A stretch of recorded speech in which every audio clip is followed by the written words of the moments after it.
Good morning student. आप लोग कक्षा 12 की बायोलॉजी पढ़ रहे हैं। इससे पहले अध्याय या कह सकते हैं चैप्टर 3 पढ़ रहे हैं, ह्यूमन रिप्रोडक्शन। इससे पहले आप लोगों को ह्यूमन रिप्रोडक्शन के बारे में बताया। पहले नर के बारे में बताया, मेल रिप्रोडक्शन क्या होता है, रिप्रोडक्टिव ऑर्गन क्या है, उनका क्या कार्य होता है और किस प्रकार वो कार्य करते हैं। तो आज आप लोगों को बताया जाएगा कि फीमेल रिप्रोडक्टिव सिस्टम क्या होता है और मादा में किस प्रकार रिप्रोडक्शन होता है। तो आइए जानते हैं मादा जनन तंत्र के बारे में। मादा जनन तंत्र है क्या?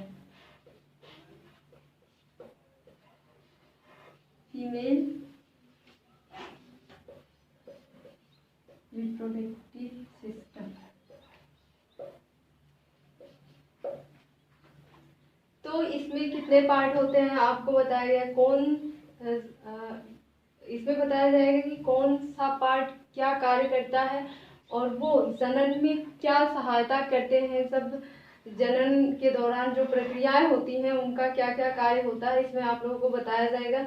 तो इसके कई पार्ट हैं। आप लोग पहले पार्ट के बारे में जान लीजिए, फिर इसके बाद विस्तार पूर्वक जान लीजिए। पहला है अंडाशय।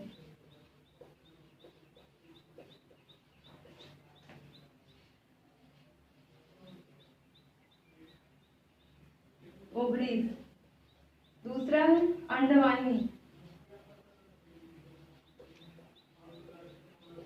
अंडवाहिनी ओविडक्ट्स। तीसरा है गर्भाशय।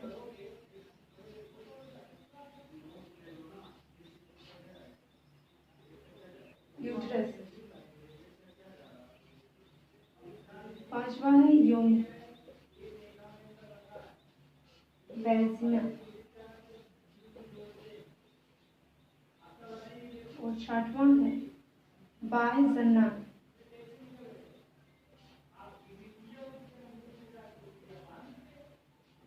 बाह्य जन्नांग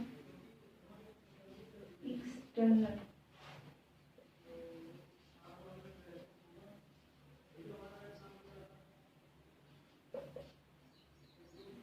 जेनिटेलिया। और लास्ट है सहायक ग्रंथियां।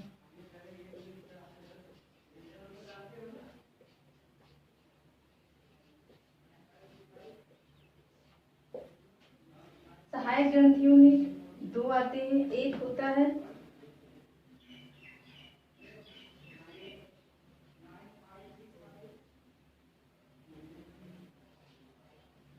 बार्थोलियन।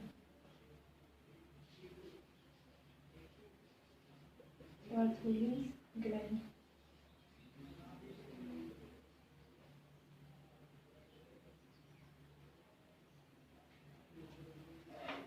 तीसरा है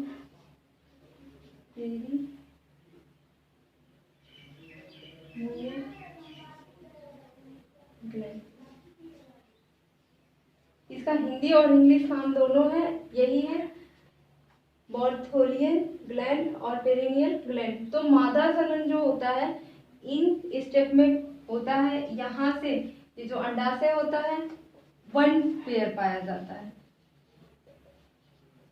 और अंडवाहिनी भी 1 पेयर ही पाया जाता है, एक जोड़ी पाया जाता है और बाकी सबका काम अलग अलग है। ये 6 ग्रंथियां पाई जाती है। मादा जनन तंत्र जो होता है, अंडाशय होता है, अंडवाहिनी होती है और गर्भाशय होता है, योनि होती है, बाह्य जन्नांग होता है और सहायक ग्रंथियां होती है। तो अब हम देखते हैं किसका क्या कार्य होता है। तो ओवरी जो होती है अंडाशय, वो एक पेयर में पाई जाती है। मादा में जो ओवरी पाई जाती है एक जोड़ी पाई जाती है और अंडवाहिनी एक जोड़ी पाई जाती है और बाकी सब जोड़ी में नहीं पाई जाती, ये सब सिंगल पाई जाती है। तो सबसे पहले हम देखते हैं ओवरी का कार्य क्या होता है और ओवरी कहाँ पे स्थित होती है। क्या मादा में या प्राथमिक अंग। आपने नर में पढ़ा था कि प्राथमिक अंग वृषण होता था जिसे टेस्टिस कहा जाता था और मादा में प्राथमिक लैंगिक अंग जो होता है वो ओवरी होता है। तो ये इसकी संरचना कैसे होती है? अंडाशय गोल होता है,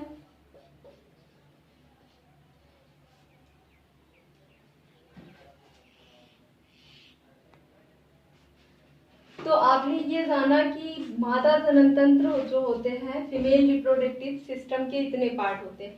सबसे पहले हम फिगर देखते हैं कि फिगर में क्या क्या दिया गया है।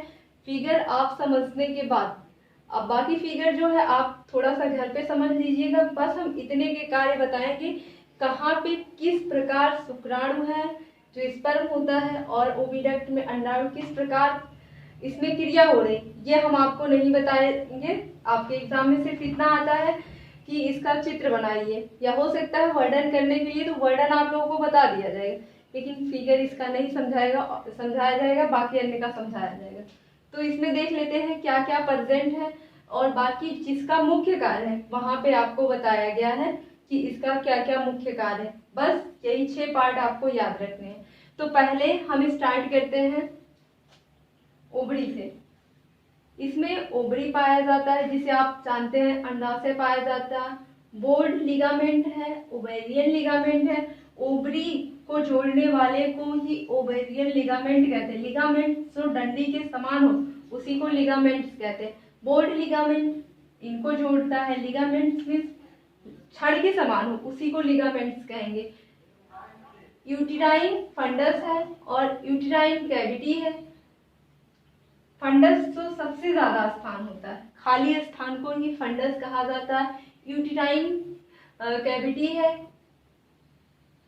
तो जगह आपको बताया गया, एक यहाँ पे यूटेराइन कैविटी है और एक यहाँ पे यूटेराइन कैविटी है। और यूटेराइन कैविटी जिसे गर्भाशय कहा जाता है आप लोग जानते होंगे। और गर्भाशय में बहुत सारी प्रक्रियाएं होती हैं जो संपन्न होती हैं, और ये जो होता है यूटेराइन पार्ट इस्थमस और इनफंडिबुलम, ये फैलोपेनियन ट्यूब से मिलके बना होता है। इन दोनों को मिला के फैलोपेनियन ट्यूब कहा जाता है। फिर आता है यूटिनरी। इसमें यूटिनरी में जो होता है इसे मूत्राशय कहा जाता है। इसमें मूत्र जो होती है यहाँ से होके गुजरती है। और बॉडी लिगामेंट, ये जो पूरा फीमेल रिप्रोडक्टिव सिस्टम होता है उसमें लिगामेंट्स रहते हैं जो जब सेक्स मैथुन होता है तो उसमें ये सहायता करते हैं। दूसरा आता है सर्विक्स और दूसरा है सर्विकल कैनाल। ये सर्विकल जो इन दोनों लिगामेंट के स्थान है, दोनों को जोड़ने वाला, जो दोनों को अलग कर रहा है, इसको सर्विकल कैनाल कहते हैं। और वैजिना है, फिर हाइमेन है। और वैजिना और हाइमेन जो होता है इसमें अभी बताया जाएगा कि क्या क्या होता है वैजिना में और हाइमेन में। तो फिगर मिटा दे रहे हैं, बस इतने पार्ट होते हैं, आपको ज्यादा जानने की आवश्यकता नहीं, इतना आपके लिए काफी है।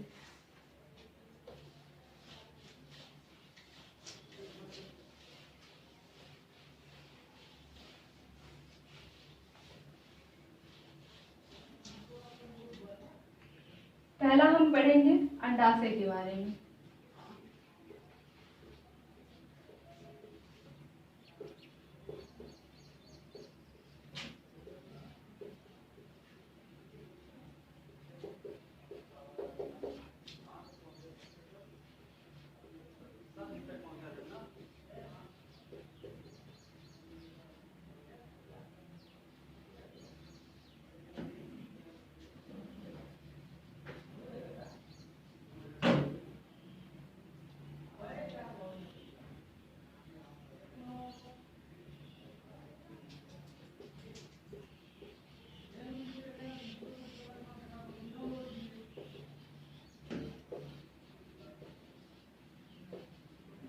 अंडाशय क्या है? Primary part of reproductive organ.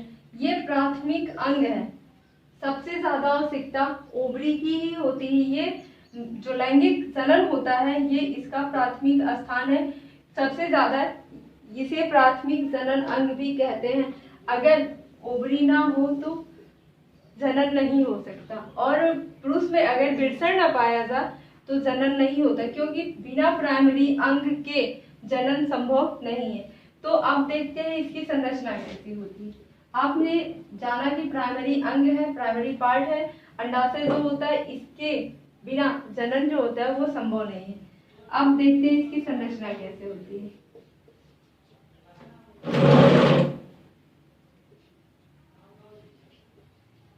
यह श्वेत होता है, चपटा एवं बादाम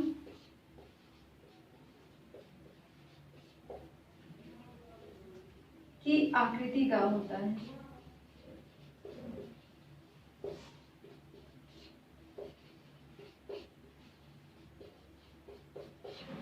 ओवरी जो होता है, इसकी संरचना श्वेत होती है, ये सफेद रंग का होता है, चपटा होता है और बादाम की आकृति का होता है, और ये मनुष्य के पेल्विक रीजन पे पाया जाता है। पेल्विक रीजन पे पाया जाता है। ये इसका जो लोकेशन होता है, आप लोगों को पता होगा कि इसका लोकेशन कहाँ है, तो ये पेल्विक रीजन पर पाया जाता है, स्थान जहाँ पे ये पाया जा रहा है। और इससे दो हार्मोन स्रावित होते हैं, एक होता है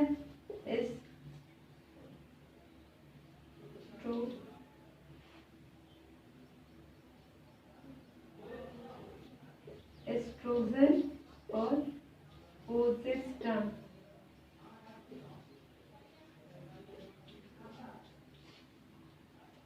अंडाशय से, ओवरी से दो हार्मोन सिक्रीट होते हैं। पहला होता है एस्ट्रोजन और दूसरा होता है प्रोजेस्टेरोन। यही दो हार्मोन इससे स्रावित होते हैं और जो जनन में सहायता करते हैं।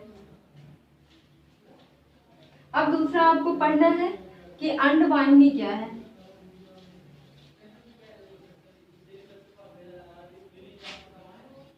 दूसरा है अंडवाहिनी।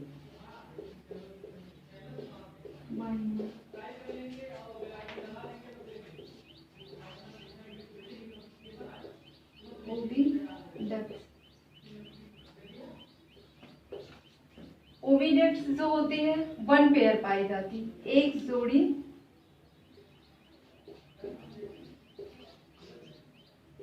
मादा में पाई जाती है।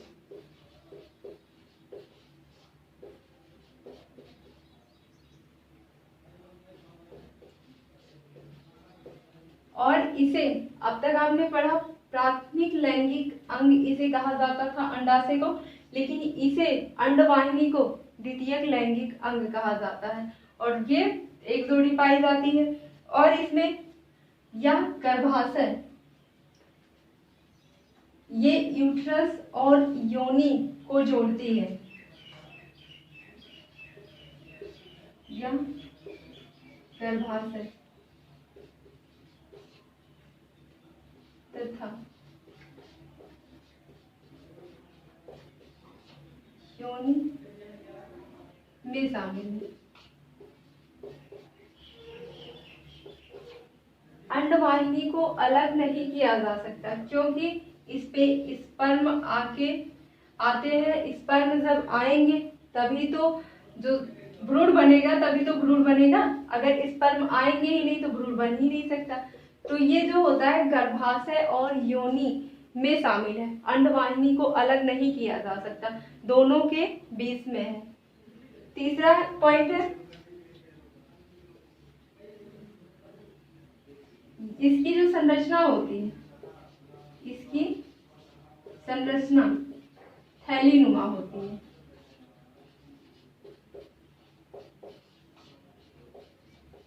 बैग लाइक स्ट्रक्चर इसका होता है।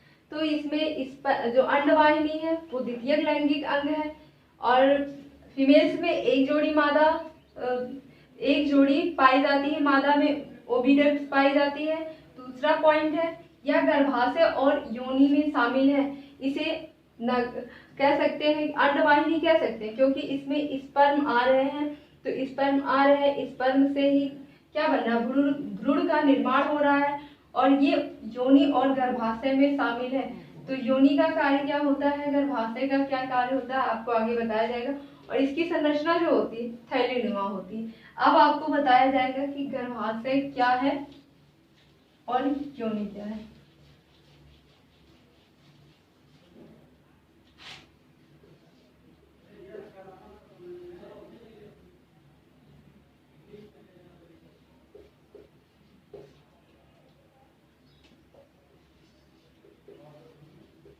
यूट्रस,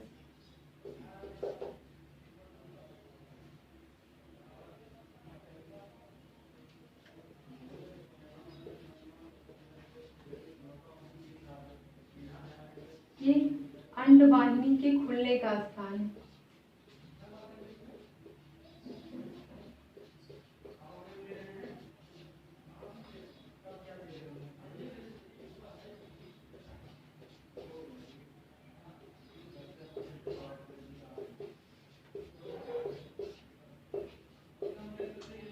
जब अंडवाहिनी में, और ये पेयर्स में नहीं पाए जाते, इसकी संख्या सिर्फ एक होती है।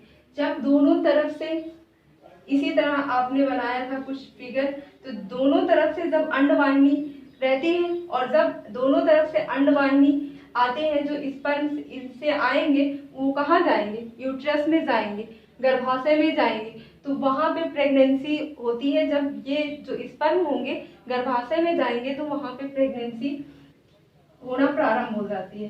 तो ये अंडवाहिनियों के खुलने का स्थान है जहाँ पे स्पर्म आके गर्भाशय में रुकते हैं। यह लगभग 7.5 सेंटीमीटर लंबा और 3 सेंटीमीटर चौड़ा होता है।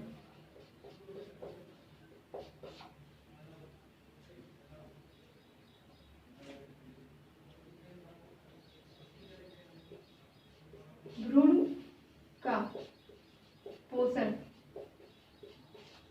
गर्भाशय में ही होता है।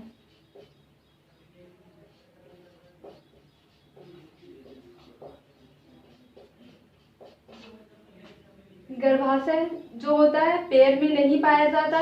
ये अंडवाहिनी के खुलने का स्थान है जहाँ पे अंडवाहिनियां दोनों तरफ से आके खुलती हैं और स्पर्म आके गर्भाशय में प्रवेश करता है। और जब स्पर्म प्रवेश कर जाता है तो वो धीरे धीरे भ्रूण का निर्माण कर लेता है।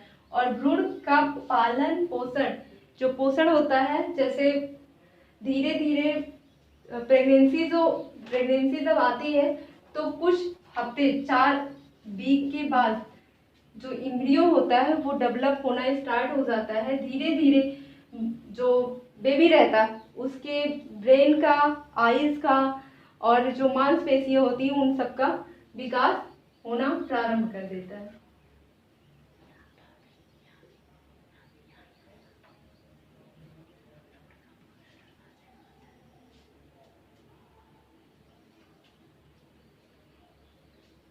तो यहाँ पे यूट्रस में, गर्भाशय में ही पूरे जो संतान होता है उसका निर्माण होगा। अब ये कितना लंबा, 7.5 सेंटीमीटर लंबा होता है और 3 सेंटीमीटर चौड़ा होता है।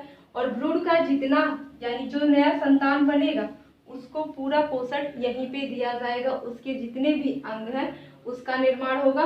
और किस प्रकार निर्माण होता है, एक भ्रूण से, यानी पहले क्या होता है, गैमीट होता है, गैमीट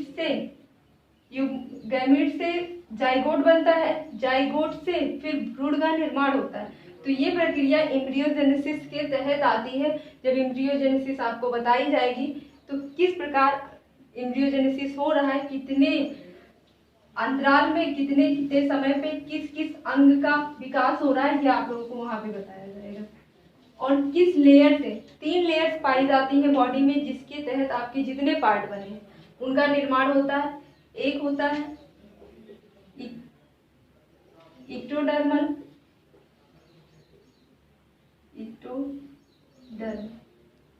एक इक्टोडर्मल लेयर होती है, एक इंडोडर्मल लेयर होती है और तीसरा होता है मीजोडर्मल।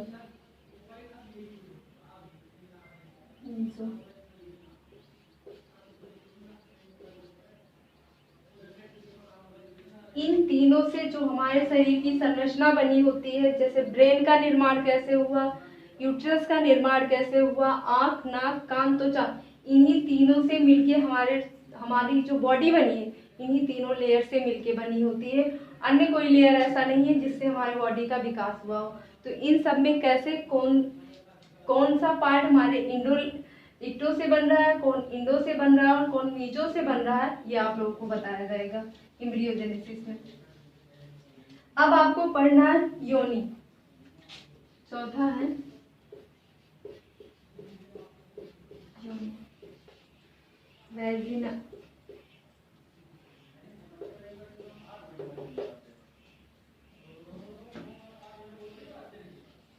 यह 7 से, ये भी पेयर में नहीं पाया जाता, 7 से 10 सेंटीमीटर लंबा होता है।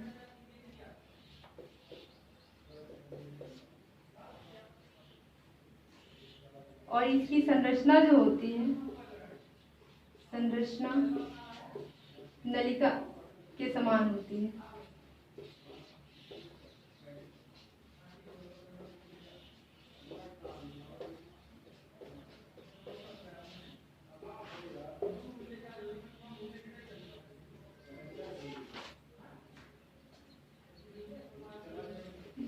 मूत्राशय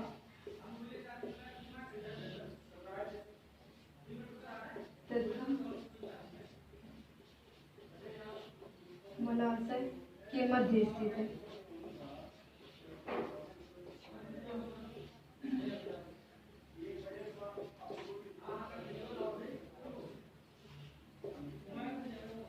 वैजिना जो योनि होती है, यह 7 से 10 सेंटीमीटर लंबा होता है और इसकी संरचना जो होती है नलिका के समान होती है, ऐसे पाइप के जैसी इसकी संरचना होती है।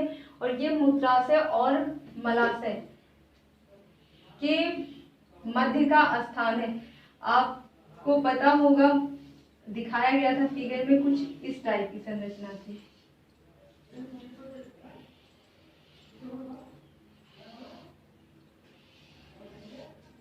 तो इसके पीछे का जो पोर्शन होगा, यहाँ पे हम कह सकते हैं एनस होगा और फिर रेक्टम,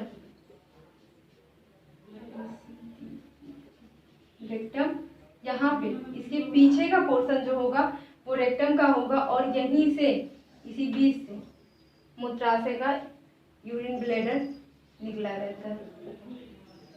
तो इसमें बताया गया है यह मूत्राशय तथा मलाशय के मध्य स्थित होता है। तो है मध्य ना। तो इसके बाद आपको पढ़ना है, और यहाँ पे रसोधर्म मानसिक चक्र का भी सिक्रीशन होता है। ये मानसिक धर्म भी इसी के थ्रू आता है, वैजिना के थ्रू। ये कह सकते हैं रसोधर्म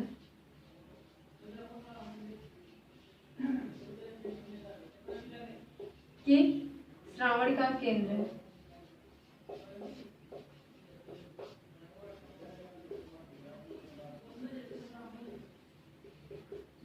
ये वैजिना का कार्य, ये पेयर में, जोड़ी में नहीं पाया जाता।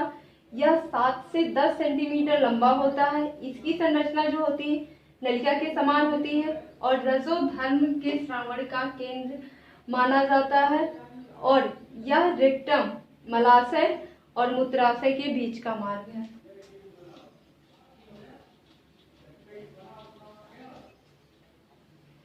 अब आपको पढ़ना है बाह्य जननांग।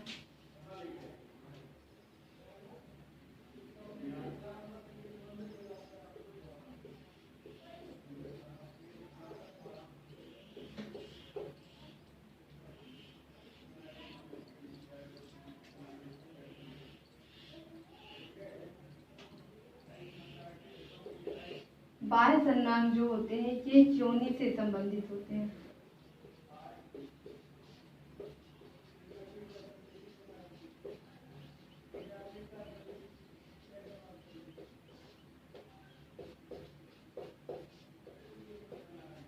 योनि मीन्स वैजिना से संबंधित होते हैं और यह फूला सा भाग होता है, यह फूला सा भाग होता है।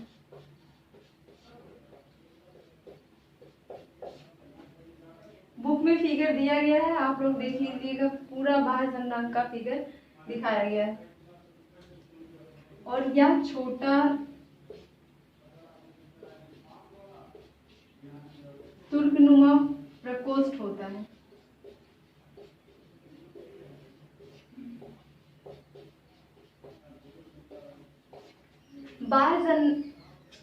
बाह्य जननांग का मतलब होता है जो आपको बाहर से दिखे। जैसे आप बाहर से, आपको हार्ट नहीं दिखता है तो वो इंटरनल होगा, एक्सटर्नल नहीं होगा। तो जो आपको बाहर से संरचना दिखाई जाएगी वही बाह्य जननांग होगा। तो ये योनि से संबंधित होता है और यह फूला सा भाग होता है और इस पर छोटे छोटे प्रकोष्ठ होता है और हेयर पाए जाते हैं। इस पर जो बाह्य जननांग होता है इस पर हेयर भी पाए जाते हैं और इसमें फैट्स का एब्जॉर्प्शन हुआ रहता है, इसमें फैट भी पाया जाता है। तो अब आपको पढ़ना है सहायक ग्रंथियां। सहायक ग्रंथियां कौन कौन सी हैं? दो है सहायक ग्रंथियां इसमें।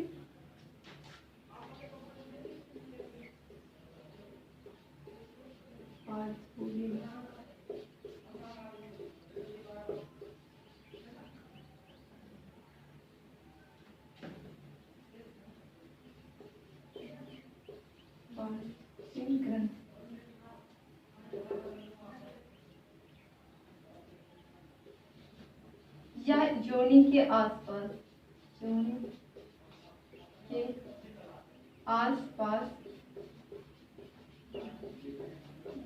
उपस्थित होती है।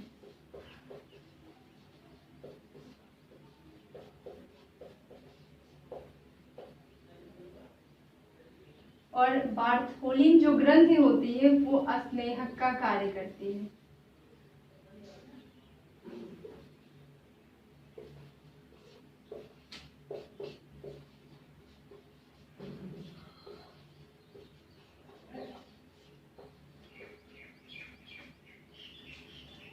जो बार्थोलिन ग्रंथि होती है ये पेट में नहीं पाई जाती है, ये योनि के एकदम पास में, और इसकी जो संरचना होती है योनि के पास इसी प्रकार ये उपस्थित रहती हैं और ये योनि के आसपास रहेंगे और ये अस्नेहक का काम करती है।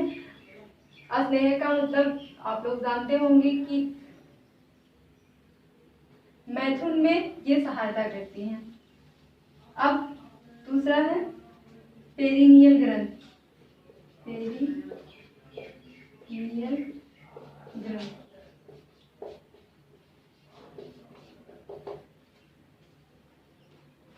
यह मलाशय के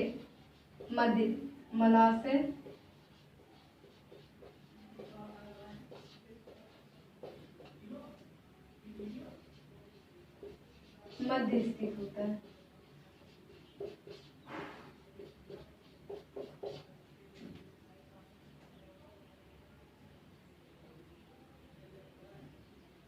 और पेरिनियल जो ग्रंथि होती है ये जोड़ी में पाई जाती है, ये स्त्रियों में एक जोड़ी पाई जाती है और इसके 4 भाग होते हैं।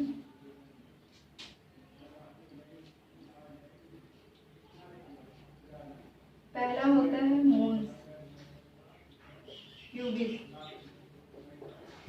दूसरा होता है लेबिया,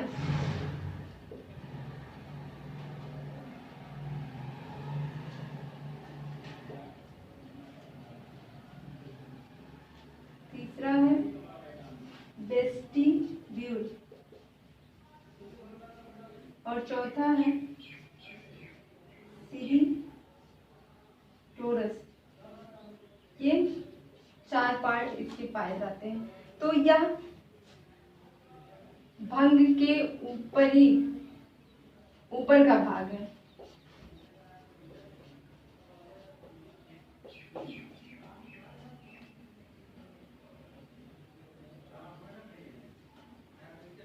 और इस पर फैट पाया जाता है जिस वसा कहते हैं।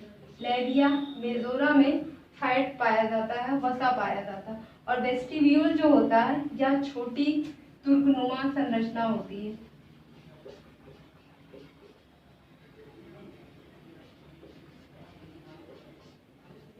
संरचना होती है।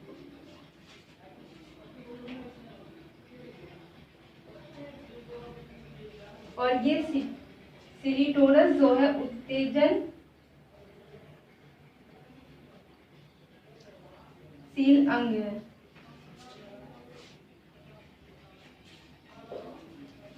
ये इतना मादा जनन अंग पाए जाते हैं और ये इनके कार्य हैं। अंडवाहिनी क्या है? ये प्राथमिक अंग है। और दूसरा, अंडवाहिनियां जो स्पर्म को अपने डक्ट्स के थ्रू ले जाके गर्भाशय में छोड़ती हैं। और योनि वैजिना जिसे कहते हैं, ये रेक्टम, मलाशय और मूत्राशय के बीच का भाग है। और बाह्य जननांग क्या होता है? बाह्य जननांग जो जनन अंग आपको बाहर से दिखने पे पता चले कि दिखे, बाह्य जनन अंग उसे कहते हैं जो जनन अंग आपको बाहर से दिखेंगे, वही बाह्य जननांग होंगे। और सहायक ग्रंथियां लास्ट है, दो होती है। पहला होता है बार्थोनियल ग्रंथि और दूसरा होता है पेरिनियल ग्रंथि। बार्थोनियल ग्रंथि जो होती है एक जोड़ी पाई जाती है और यह मैथुन के काम में सहायता करता है, इससे मैथुन होता है। दूसरा होता है पेरिनियल ग्रंथि, यह मलाशय के मध्य स्थित होता है और ये एक जोड़ी पाया जाता है। एक होता है, इसमें एक जोड़ी पाई जाती है, इसके 4 पार्ट होते हैं। पहला होता है बोन्स प्यूब्स, ये भंग के ऊपर का भाग होता है। और लेबिया मोजिरा जो होता है, इसमें फैट पाए जाते हैं और इस पे रोए पाए जाते हैं, बाल जिसे कह सकते हैं हेयर लाइक पाए, इस पे हेयर उगे रहते हैं। दूसरा होता है वेस्टिब्यूल, ये तर्कनुमा संरचना होती है। और दूसरा होता है सीरिटोरस, ये उत्तेजनशील अंग होता है। बस इतने पार्ट पाए जाते हैं। ये आप लोगों का मादा जनन तंत्र आज समाप्त हुआ। इसके बाद आप लोगों को नेक्स्ट टॉपिक बताया जाएगा।